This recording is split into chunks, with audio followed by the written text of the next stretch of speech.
কিভাবে কথা বলতেন? না কথা আসলে কি জানো আমি সচরাচর যেভাবে কথা বলছি ওইভাবেই বলছি। মানে আমি তো ওরকম করে কথা বলছি না। নরমালি সবসময় এটা এভাবে আমার কথা কথা বলি। না, বিশ্বাস করেন অনেকে বলে যে আপনার হাসি নাকি দেখার মতো মুগ্ধ। এই আপনি বলছেন এসব কথা। হ্যাঁ, ভালো লাগতেই পারে। আমার হাসি ভালো লাগতে পারে, কথা ভালো লাগতে পারে। এটা তারা ভালোবাসে বলেই তাদের সবকিছুই ভালো লাগছে।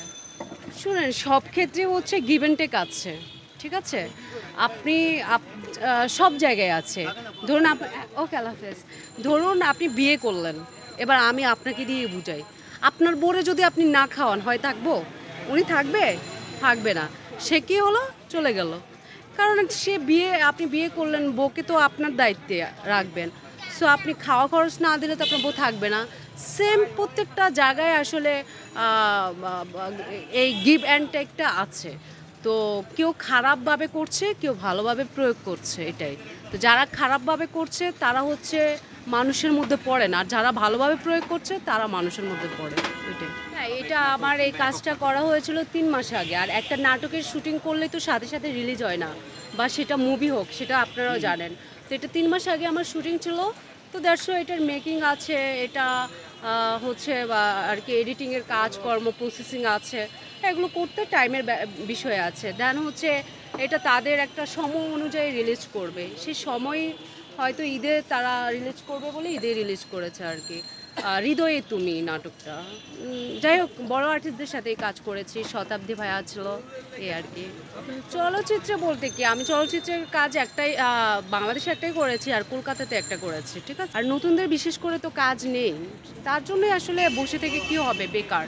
তো ভাবলাম যে কিছু একটা করি, ফ্রেন্ডদের সাথেও আড্ডা দিচ্ছি বা বসে থাকছি, যে কোনো জিনিসই এডিক্টেড হয়ে যাচ্ছি। এই জিনিসগুলো থেকে আসলে বের হওয়ার জন্য দ্যাটস ওয়াই ভাবলাম যে একটা কিছু করি, তাহলে কি হয়, আমার 2 টাকা আর্ন হলো বা একটু টাইম স্পেন্ড হলো, এই আর কি। এটা ভালো না? কীভাবে তাদের সে টাকার উৎসটা কোথা থেকে আসে সেটা আমি জানি না। সেটা তারা ভালোভাবে জানে বা কিছু কোত্থেকে এত, কারণ আমি তো ঘোরাঘুরি করে এত টাকার উৎস দেখি নাই। সো নিশ্চয়ই ওখানে কোনো হচ্ছে খনি আছে যার কারণে এত টাকা পাচ্ছে বা এত গাড়ি বাড়ি করতে পারছে। সো আমি আসলে ওই খনিটা পাই না, এটা ভাগ্যের ব্যাপার, ঠিক আছে?